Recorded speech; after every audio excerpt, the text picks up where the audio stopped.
My mother's 62nd birthday dinner was supposed to be a celebration. 18 people around a long table at her favorite Italian restaurant. The one with the white tablecloths and the candles she liked. My sister Rachel had picked the place. My brother Kevin had driven Mom there. I had paid for it. All of it. The $340 tab, the $60 cake, the flowers on the table. I'd Venmo'd the restaurant 2 days before and asked them to put it on a single card. My card. But nobody knew that part. And that was exactly the problem. I arrived a little after 6. Mom was already seated at the head of the table, laughing about something Rachel had said. The whole family was there. Aunts, cousins, Mom's 2 closest friends. Everyone was dressed up. Everyone looked happy. I slid into the empty chair near the end of the table next to Kevin and smiled. For about 40 minutes it was fine. Then Mom stood up to say something. She does this, stands up mid-meal, taps a glass, demands everyone's attention. It's her thing. She's been doing it my whole life. I just want to say thank you, she said, holding her wine glass up. To my beautiful children. Rachel is getting married next year. Kevin just got promoted. And... She paused. Looked at me. And then she smiled, the kind of smile that isn't really a smile. Well, and then there's Nadia. Our family ATM. The table erupted. Not polite laughter. Real laughter. The kind that fills a room. Rachel covered her mouth, shoulders shaking. Kevin grinned into his water glass. My Aunt Linda slapped the table. Mom's friend Carol said, "Oh my God, that's so true," and everyone laughed harder. I sat very still. Mom wasn't done. She turned to the table, still holding her glass. Seriously. Whenever anyone needs anything, Nadia pays. Need a new fridge? Call Nadia. Car broke down. Nadia's on it. It's basically her job at this point. More laughter. Mom shrugged like she was being charming. Like it was funny. Like it was a compliment. I smiled. I didn't say anything. I picked up my fork and kept eating. And I made a decision. Not right then. Not in that moment. The decision had been building for months. Maybe longer.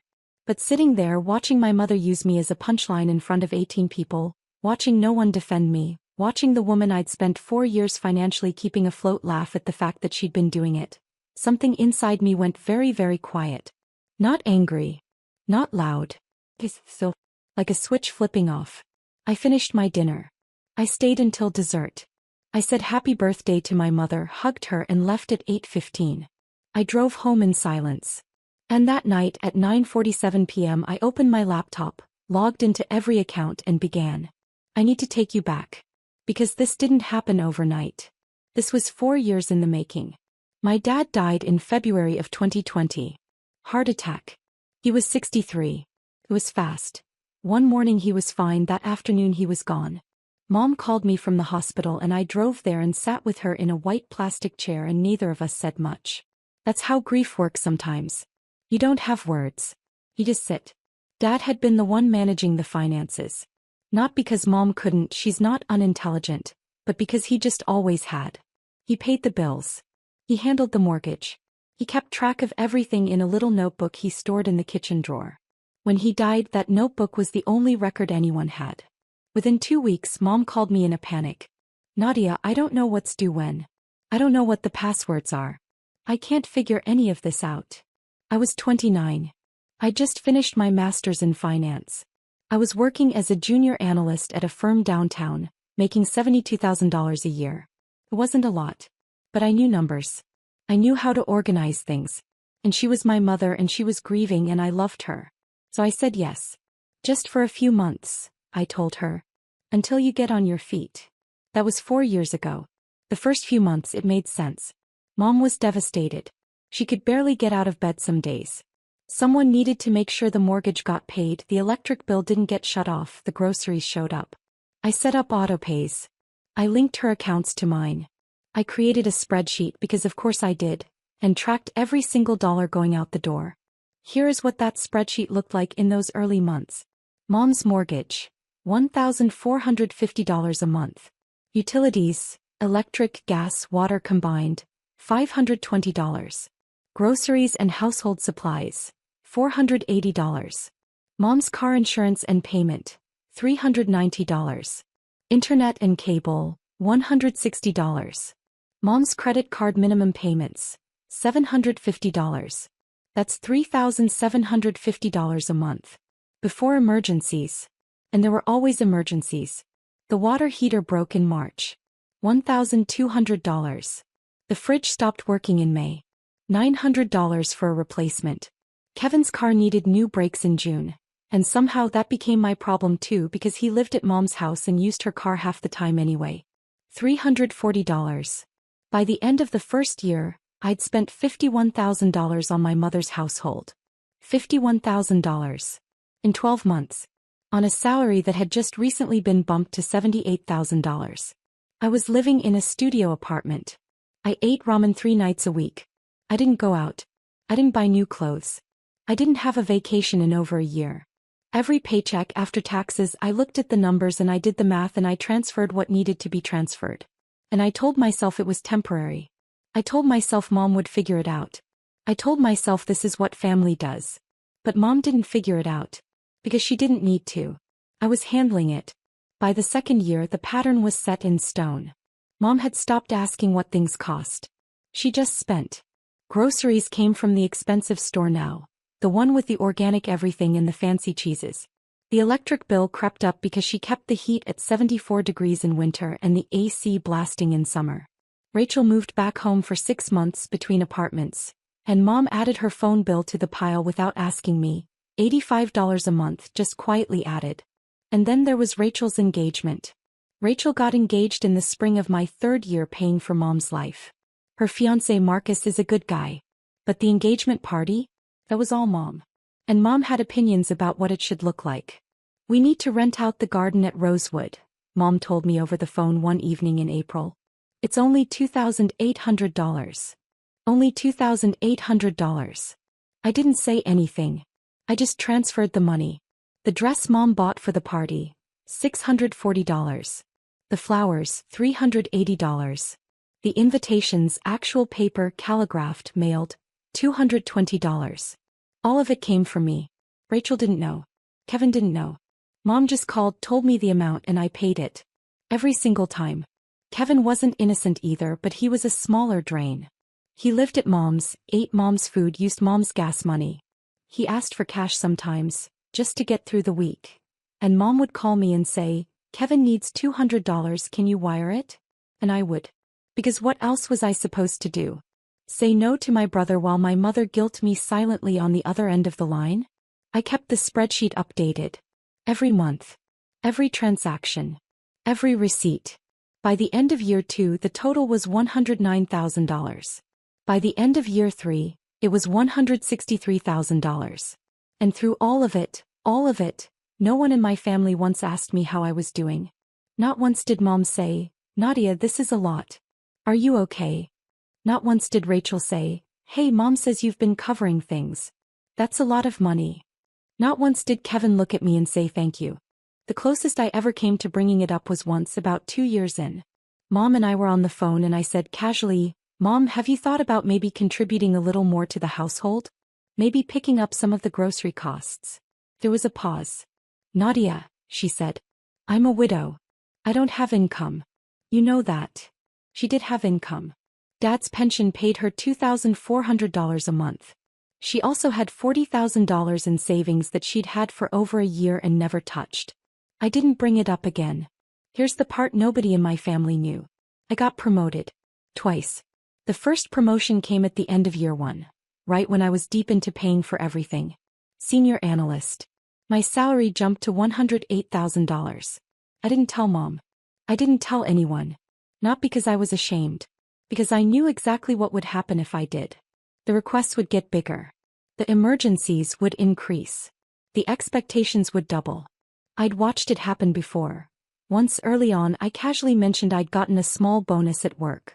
Within a week Mom called asking if I could help out with a $3,000 repair on the kitchen floor. The bonus was $2,400. She didn't know that. She didn't care. So I kept quiet. When Mom asked what I did for work I said, I work in finance. She'd nod and change the subject. She never asked how much I made. She never asked what my job actually involved. Rachel never asked either. Kevin certainly didn't. At family dinners, conversations about my life lasted about 12 seconds before someone changed the subject to Rachel's latest boyfriend or Kevin's new apartment or something mom needed fixed. I'd learned over time to stop bringing it up. It was easier to disappear into the background than to be ignored in the foreground. The second promotion came 18 months later. Director of Financial Analysis. My salary moved to $145,000.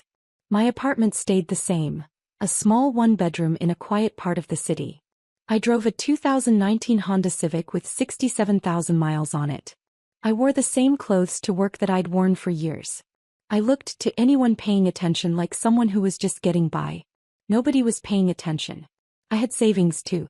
Not a fortune, not after 4 years of bleeding money into my mother's household, but enough.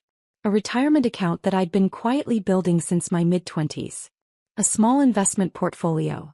Nothing flashy, just steady contributions that I'd managed to keep consistent even through the worst months of paying for Mom's life. An emergency fund that I'd rebuilt 3 times because Mom's emergencies kept draining it. I was not struggling. But I was not living. There is a difference, and I felt it every single day. So there I was at Mom's birthday dinner, listening to her call me the family ATM in front of 18 people. And I thought, she's right. I am the family ATM. But ATMs can be closed. I didn't make a scene. I didn't stand up and say, actually Mom, you want to talk about what I've been paying for? I didn't point out that the dinner we were sitting in she hadn't paid for. I didn't say a single word. I'd spent 4 years not saying a single word, and one more evening wasn't going to change that. What changed was something quieter. Something inside. It was the way everyone laughed. Not just Mom but Rachel and Kevin and Aunt Linda and Carol. The way no one looked at me after. The way Mom moved on to the next toast like she hadn't just put a target on my back. Like I was furniture. Like I was a function, not a person. I finished my dinner. I stayed until dessert.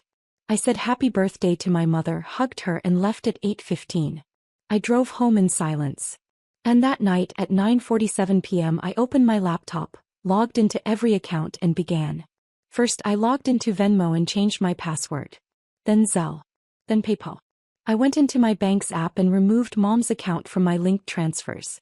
I changed the password on the shared grocery delivery account. I went through every autopay I'd set up over the past 4 years. The mortgage, the utilities, the insurance, the credit cards, and I turned them off. One by one. Methodically. Like I was going through a checklist. It took me 43 minutes. When I was done I closed my laptop. I sat on my couch for a while in the dark. I didn't feel angry. I didn't feel triumphant. I felt something closer to exhaustion. Like I'd been holding something heavy for a very long time, and I'd finally, quietly set it down. Then I went to bed. I slept better than I had in months. The next morning was a Thursday. I woke up at 6:30, got ready for work and drove to the office like any other day. I didn't check my phone until 9 a.m. There was one text from Mom. Sent at 7:14 a.m. Hey, did you pay the electric bill this month? Got a notification that it's overdue. I read it. I didn't respond. I put my phone face down on my desk and went back to work. By noon there were 4 more messages.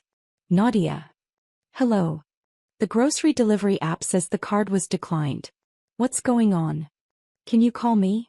I read them all during my lunch break. I didn't reply to any of them. Not because I was being cruel. Because I had nothing to say. I'd made my decision. I'd made it quietly and carefully and with full knowledge of what it would mean. Explaining myself wasn't part of it. By 5 p.m. Mom had called me 7 times. I let every call go to voicemail. That evening I ate dinner at my apartment. A simple pasta with vegetables and watched TV. Around 8 I checked my phone again. 12 missed calls now. 3 voicemails. I listened to the first one. Mom's voice, irritated but not yet scared. Nadia, what is going on? The mortgage autopay didn't go through. The bank sent a notification. Can you just call me back? This is getting ridiculous. I deleted it without listening to the others. Friday morning. I was at work by 8. My phone buzzed almost constantly throughout the day. Mom, Rachel, Kevin. All of them calling, all of them texting. I glanced at the screen periodically but didn't open anything. What was happening on the other end I learned later piece by piece. At 8:23 a.m. the mortgage autopay bounced. The bank sent a notification to Mom's email, the one I'd set up for her 2 years ago, and a text to her phone. The mortgage was $1,450. The NSF fee was $35. Total due now, $1,485.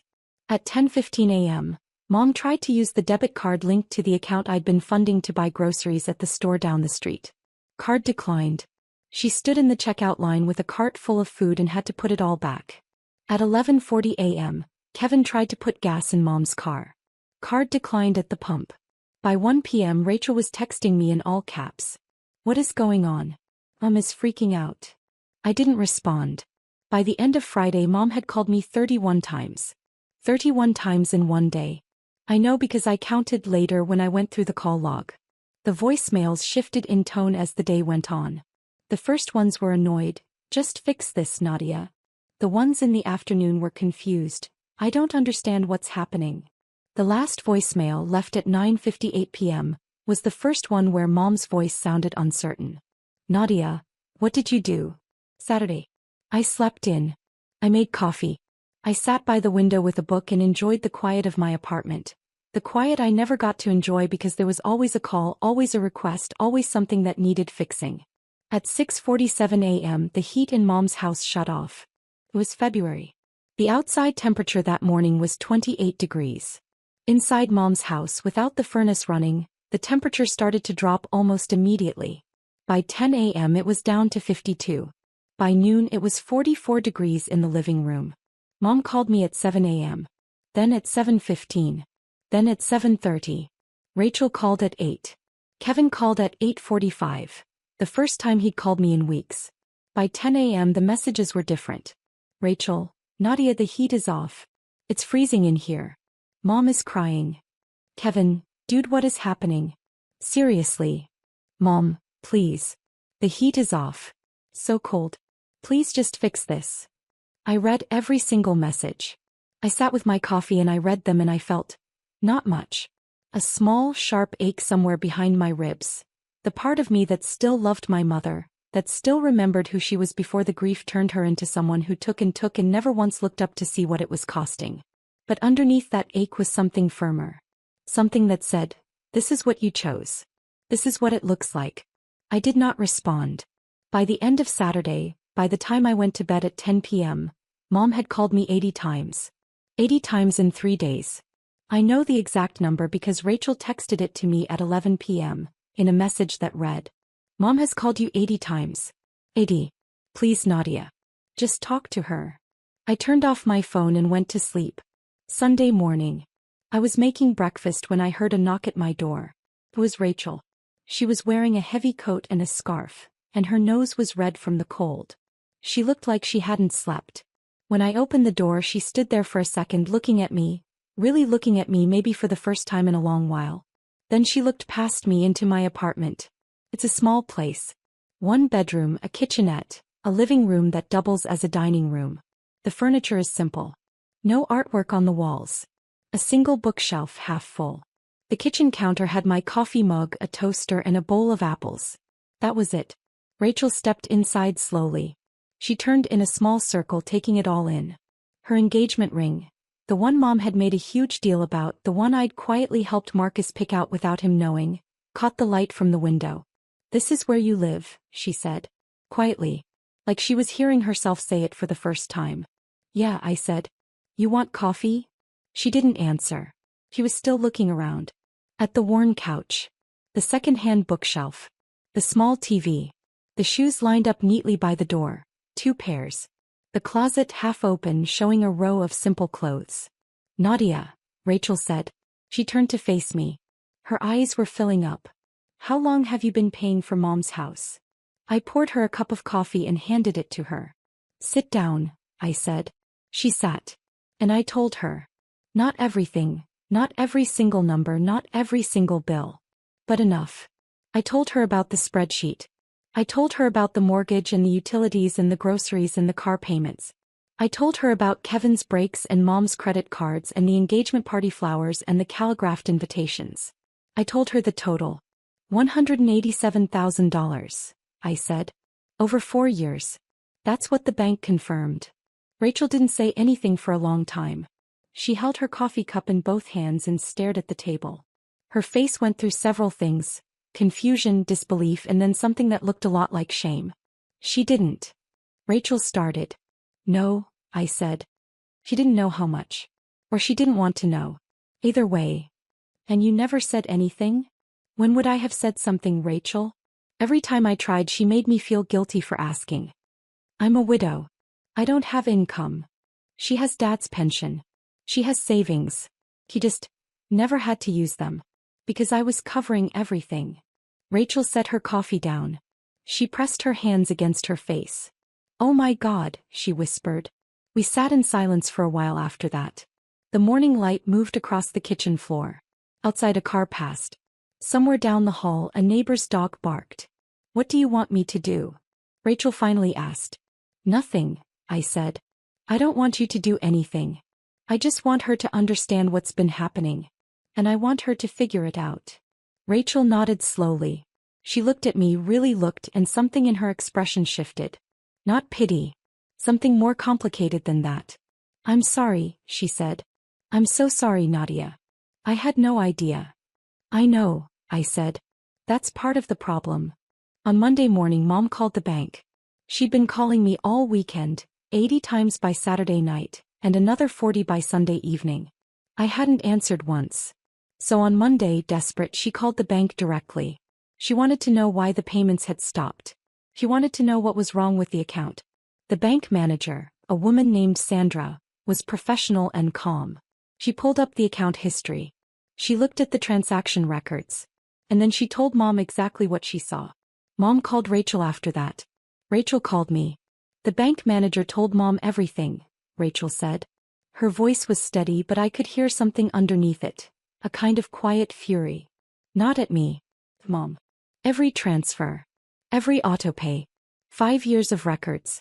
Mom's name isn't on any of the funding. It's all been you. Every single month. I know, I said. Mom is. Rachel paused. She's not doing well. I know that too. There was a silence. She wants to talk to you, Rachel said. I'm not ready for that, I said. And I meant it. Not because I was angry, though I was, somewhere deep down, in a place I hadn't let myself look at for a long time. But because I needed Mom to sit with this. To really understand what had happened. Not just the numbers. The years. The silence. The loneliness of being the person everyone relied on and no one ever thanked. Okay, Rachel said. I understand. By the end of the first week, the consequences had compounded into something Mom couldn't ignore or minimize or laugh off. The mortgage payment had bounced twice now. The bank had sent a formal notice. Not yet a foreclosure warning, but close. The language in the letter was careful and specific, and it made clear that continued non-payment would trigger the next stage of the process. The heat had been off for 5 days. Mom had called a repair company on Sunday, but when she gave them her card, it was declined. She didn't have the $847 needed to cover the past due gas bill plus the $200 reconnection fee. She called Rachel, who didn't have it either. She called Kevin, who had $60 in his checking account. The electric bill was $380 overdue. A shut-off notice had arrived in the mail on Tuesday. The car insurance payment had bounced. A letter arrived Wednesday saying the policy would be suspended in 10 business days unless payment was received. Mom's credit cards, 2 of them with minimum payments I'd been making for years, were now past due. Late fees had kicked in. The credit card company had called twice. And the grocery situation was, in Mom's words, a disaster. Without the card working, without cash, without anyone to cover it, the fridge was running low. Mom had $2,400 in her pension, which had deposited on the first of the month. But that money had to cover everything now. And $2,400 doesn't stretch far when you're used to spending $4,000 a month. Kevin, to his credit, had started looking for a part-time job. It was the first time in 2 years he'd done anything like that. Rachel had quietly started paying for some of Mom's groceries out of her own pocket. Not a lot, but enough to keep the fridge from being completely empty. Mom called me every day. Sometimes 10 times a day. Sometimes 20. The voicemails evolved. By Wednesday of the first week they sounded like this. Nadia, please. I know I said something stupid at dinner. I'm sorry. Can we just talk? Please. By Friday. The heat is still off. It's so cold in this house. I don't know what to do. Please, baby. Please just help us. Just this once. I promise we'll figure it out. By the following Monday, day 8. Nadia, I talked to the bank. I know how much you've been paying. I didn't realize. I swear I didn't realize it was that much. Please. Please call me back. I'll do anything. Name your terms. Just please call me. I listened to every voicemail. Every single one. And I did not call back. While my family was falling apart financially, I was doing something I hadn't done in 4 years. I was living. The first week after I cut off the payments, I took the $3,800 I would have transferred to Mom's household and I did something different with it. I paid off a chunk of my student loans, a payment I'd been putting off for months. I set up a new automatic transfer into my investment account. I bought groceries at the store I actually liked, the one with the good bread and the fresh fish. I ordered a meal from a restaurant I'd been wanting to try for over a year. It was a Tuesday night when I sat down at that restaurant, a small Italian place with dim lighting and candles on every table, and ate a meal alone and enjoyed every single bite. The waiter asked if I was waiting for someone. I said no. He smiled and brought me another glass of wine and didn't ask again. I sat there for almost 2 hours. I ate slowly. I tasted everything. And for the first time in a very long time, I didn't feel guilty about spending money on myself. Because here is the truth that no one in my family understood. I had been paying for their life at the expense of my own. Not just financially. The constant calls. The constant requests. The constant low-level anxiety of knowing that if I didn't pay attention something would break, something would shut off, someone would be in trouble. It lived in my chest like a weight I carried everywhere. To work. To bed. To the grocery store. And now it was gone. The silence in my apartment in those first few days wasn't lonely. It was peaceful. It was the first real peace I'd felt in 4 years. Rachel came back on the following Sunday. And the Sunday after that. She didn't come asking me to fix things. She came to sit with me. To talk. To understand. I think in her own way she was trying to make up for 4 years of not noticing. Not all at once. But slowly. One visit at a time. The second time she visited, she brought a bottle of wine and we sat on my couch and she asked me questions. Real questions, the kind no one in my family had asked me in years. What did I actually do at work? What did I enjoy? Was I happy? Did I have friends outside of the office? When was the last time I did something just for myself? I couldn't answer that last one right away. I had to think about it. I told her the truth. About the promotions. About my salary. About the fact that I'd been living in this small apartment not because I couldn't afford anything better, but because every dollar I spent on myself felt like a dollar taken from the family. I'd internalized it so deeply that I didn't even realize for a long time how wrong it was. I thought this was just what you do, Rachel said, holding her wine glass. For family. It is, I said. But not like this. Not one person carrying everything while everyone else benefits and no one says thank you. That's not family. That's just free labor with a guilt trip attached. Rachel was quiet for a long time after that. Mom doesn't understand, she said finally. I know. She thinks money just appears. Like it always has. Dad handled it before and then you handled it and she never had to think about where it came from. Yeah, I said. That's exactly it. So what happens now? I took a sip of my wine. Now she learns. By the end of the second week, the situation at Mom's house had forced some hard decisions. Mom had used Dad's pension money, the $2,400 she'd been saving untouched for years, to cover the most urgent bills. The heat came back on. The mortgage made a partial payment, enough to delay the formal warning. But it was a band-aid. The $40,000 in savings she'd been sitting on, the money she'd never touched because she never needed to, was now being opened reluctantly for the first time. Kevin got a part-time job at a warehouse. He started paying for his own gas.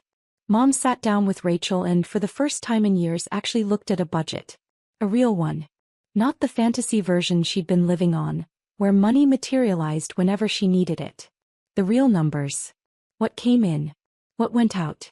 What was left. It wasn't pretty. But it was honest. Mom called me again on a Thursday night. I let it ring. But this time the voicemail was different. Nadia, she said. Her voice was smaller than I'd ever heard it. Quieter. I talked to Rachel. And I talked to the bank. And I sat down and I looked at everything. Everything you've been paying. For 4 years. Pause. A long one. I didn't know. I swear to you I didn't know how much. I thought. I don't know what I thought. I think I just didn't think about it at all. And that's worse, isn't it? Another pause. I'm sorry. I'm so sorry, baby. Not just for the money. For the joke. For all of it. For never asking how you were doing. For never saying thank you. You deserved so much better than what we gave you. Her voice cracked just slightly on the last sentence. I know you're not ready to talk. But when you are, we'll be here. On your terms. Whatever you need. I listened to that voicemail 3 times. And then I sat with it. I didn't call her back that night. Or the next morning. But I didn't delete it either. I'm not going to tell you that Mom and I fixed everything overnight. We didn't. That's not how this works. What I will tell you is this. 3 weeks after Mom's birthday dinner, I agreed to meet her for coffee. Not at her house. At a neutral place. A small cafe near my office that she'd never been to. We sat across from each other and Mom looked tired and smaller somehow, like the weight of the past few weeks had physically shrunk her. She didn't make excuses. She didn't try to guilt me. She just sat there and listened while I told her, calmly, quietly, what the past 4 years had actually been like for me. The loneliness. The stress. The feeling of being invisible while being essential. The way she'd made me feel at that dinner like I was a joke. Mom cried. I didn't cry. I'd already done my crying months ago alone in my apartment in the dark, on nights when the weight of it all became too much. When I was done, Mom nodded. What do you need from me? She asked. I need you to handle your own finances, I said. I need you to use Dad's pension. I need you to sit down with Rachel and make a real budget. I need Kevin to contribute. And I need you to stop treating money like it grows on trees. Or like it grows on me. Mom nodded again. And one more thing, I said. Anything. I need you to never call me the family ATM again.